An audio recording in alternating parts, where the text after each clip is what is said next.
नमस्कार। आइए आज मैं आपको उन सस्टेनेबल इंडस्ट्रीज़ के पास लेके जाता हूं जो कभी भी आउट ऑफ सिलेबस नहीं जाएगा, आउट ऑफ डिमांड नहीं जाएगा। पहला industry health care. Health care आगे में जाकर नेटवर्क हेल्थ केयर बनकर जाएगा। नेटवर्क हेल्थ केयर का मतलब ये है कि डॉक्टर अपनी स्टेथोस्कोप लेकर आपकी छाती में लगाकर आपकी पूरी जांच नहीं कराएगा।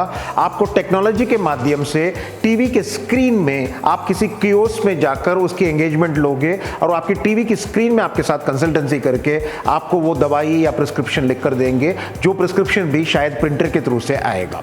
तो इसको कहते हैं network health care. Health care एक ज़माने में ऐसा था जहाँ पे आप डॉक्टर के पास जाते थे, अब आप डॉक्टर के पास जाओगे टेक्नोलॉजी के माध्यम से। ये इसलिए क्योंकि 4000 पेशेंट है एक डॉक्टर के पीछे, उतनी डिमांड है डॉक्टर लोगों की, इसीलिए नेटवर्क हेल्थ केयर आगे जाकर बहुत सक्सेसफुल होगा। पॉइंट नंबर 2, दूसरी इंडस्ट्री है फूड इंडस्ट्री। जितने लोग हम हैं उतने लोग तो खाना खाएंगे ही।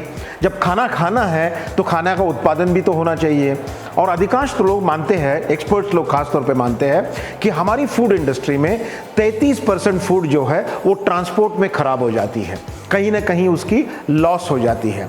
तो उस लॉस को प्रिजर्व करना, उसको प्रोसेस करना, उसकी पैकेजिंग करना, उसको ट्रांसपोर्ट करना वक्त पे, ये एक बहुत बड़ा इंडस्ट्री बनेगा। क्योंकि एक तरफ पॉपुलेशन बढ़ रहा है और दूसरी तरफ जमीन सुकड़ रही है। जमीन जब सुकड़ती है तो उस प्रकार से जमीन के अंदर ईल्ड को बढ़ाना फार्मर्स का काम रहेगा, और उसी समय पे उस ईल्ड को बढ़ाने वाले ईल्ड को, प्रोडक्ट को बचा के रखना और प्रोडक्ट लॉस नहीं होने देना एक बहुत बड़ी उसके लिए उपलब्धि होगी। तो ये सब मिलकर फूड इंडस्ट्री को एक डिफरेंट लेवल पर लेके जाएगा। तीसरी है पानी।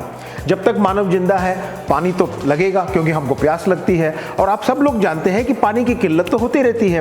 क्लाइमेट चेंज खास तौर पर पानी की किल्लत को हर जगह में ला रही है। हाल ही में आप लोगों ने सुना होगा केप टाउन, जो साउथ अफ्रीका में पानी से घिरा हुआ शहर है, उस शहर में भी पानी की किल्लत हुई थी। उसी प्रकार से इंडिया में भी छोटे मोटे जगहों पर कहीं ना कहीं हमें सुनने को मिलता है और पढ़ने को मिलता है। इसीलिए पानी की प्रोडक्शन, पानी की पैकेजिंग, पानी की प्रोसेसिंग, पानी को ट्रांसपोर्ट करना, ये सब बड़े पैमाने पे एक इंडस्ट्री बनकर आगे खड़ा होगा। इसका मतलब ये नहीं कि आप पानी से डायरेक्ट जुड़े रहोगे। हो सकता है कि आप बॉटल मैन्युफैक्चरर बने, लेबल मैन्युफैक्चरर बने, क्रेट मैन्युफैक्चरर बने, उसकी ट्रांसपोर्ट सिस्टम को ऑपरेट करें, आप कुछ भी कर सकते हैं। तो पानी की जो इंडस्ट्री रहेगी वो भी जब तक रहेगा जब तक मानव इस प्लैनेट पे रहेगा। चौथा, पावर। जिस वीडियो को आज आप जिस इलेक्ट्रिसिटी में चार्ज करके जिस मोबाइल पे आप देख रहे हो, ये आने वाले समय पे बदलेगा, क्योंकि चारकोल और पानी से जो हम पानी प्रोड्यूस करते हैं ट्रेडिशनल मेथड पे, वो स्लोली बदलकर solar, wind energy, kinetic energy, इस प्रकार की एनर्जी से आना शुरू होने वाला है। और ओवर पीरियड ऑफ टाइम दुनिया में ये माना जाता है कि चारकोल की प्रोडक्शन को, चारकोल की यूसेज को कम करना चाहिए। चारकोल की प्रोडक्शन में भी कहीं ना कहीं पाबंदियां लगेगी गवर्नमेंट की तरफ से, आने वाले समय में ये आएगा ही।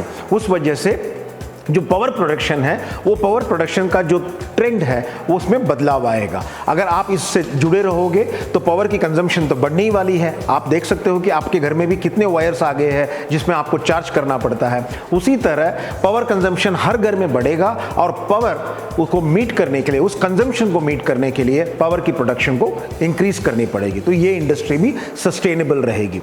पांचवी इंडस्ट्री जो है लिवेबल सिटीज, यानी कि जो शहर में हम रहते हैं, कभी किसी शहर में पानी की किल्लत होती है, कभी ऑक्सीजन की किल्लत होती है, कभी पेड़ कम है या कहीं और कुछ कम है, उसके वजह से वो लिवेबल सिटीज नहीं रहे, सिटीज विद प्रॉब्लम्स भी है। इसीलिए आजकल बहुत सारे government, including Indian government, smart cities, जिसको हम लिवेबल सिटीज के नाम से पुकार रहे हैं, उसको बनाने के पीछे अपनी पूरी मशक्कत या अपनी पूरी फोर्स लगा रही है। अगर आप उस इंडस्ट्री से जुड़े रहोगे जहां पे हर चीज स्टैंडर्डाइज हो जाएगा, कितने लोग रहेंगे, कितनी ऑक्सीजन प्रोड्यूस होगी, कितना कचरा आप फेंकोगे, उसकी कैसे उसको रिसाइकलिंग होगी, ये सारी चीज़ों की एक कैलकुलेशन होगी जिसको स्मार्ट सिटी जाना जाता है। और वो स्मार्ट सिटीज़ आने वाले समय में बहुत बड़े नंबर्स पे हर देश में आएगा, और इंडिया उसमें उसमें भी आगे रहेगा। छठवा, लास्ट इंडस्ट्री जो एक्सपर्ट्स मानते हैं जो बहुत अच्छा चलेगा वो है एजुकेशन इंडस्ट्री। एजुकेशन आज आप लोग कॉलेज में आकर या स्कूल में आकर अपनी पढ़ाई को सीखते हो। आने वाले समय में ये माना जाता है कि एजुकेशन आपके घर में इस मॉड्यूल से भी आएगा जिस मॉड्यूल से आज आप इस वीडियो को देख रहे हो, क्योंकि छोटे छोटे कंपोजिट डाइजेस्ट फॉर्म पे आपको भेजा जाएगा, आप उसको पढ़ोगे, उतनी नॉलेज लोगे और उस नॉलेज को आप अपने लाइफ में इंप्लीमेंट करोगे। एजुकेशन अगर आप देखोगे तो ग्रेजुएट बनने वाले, पोस्ट ग्रेजुएट बनने वाले, पीएचडी बनने वालों की संख्या आज भारत में कम है। ये परसेंटेज आने वाले समय पे बढ़ेगा क्योंकि गांव से आने वाले बच्चे जो है उनके अंदर एस्पिरेशंस है। तो एक जमाने में 80% के ऊपर लोग बच्चों को माना जाता था कि 10th और 12th के बाद छूट जाते हैं, लेकिन वो सारे लोग आज मेन स्ट्रीम में आएंगे, अपने आप को ग्रेजुएट या पोस्ट ग्रेजुएट बनाने की क्षमता रखेंगे और वो जब बनेंगे तो एजुकेशन नाम की जो इंडस्ट्री है उसका भी बड़ा विस्तार होगा। बाकी इंडस्ट्रीज, बाकी जो पढ़ाई, अगर आपने आईटी में काम किया है या आईटी में आपने पढ़ाई की है या लॉ में पढ़ाई की है, इसका मतलब वो इंडस्ट्रीज कुछ नहीं होगा। अगर ये इंडस्ट्रीज के साथ आप अगर जुड़े रहोगे तो ये इंडस्ट्रीज ग्रो होगा, ये विशेषज्ञ मानते हैं।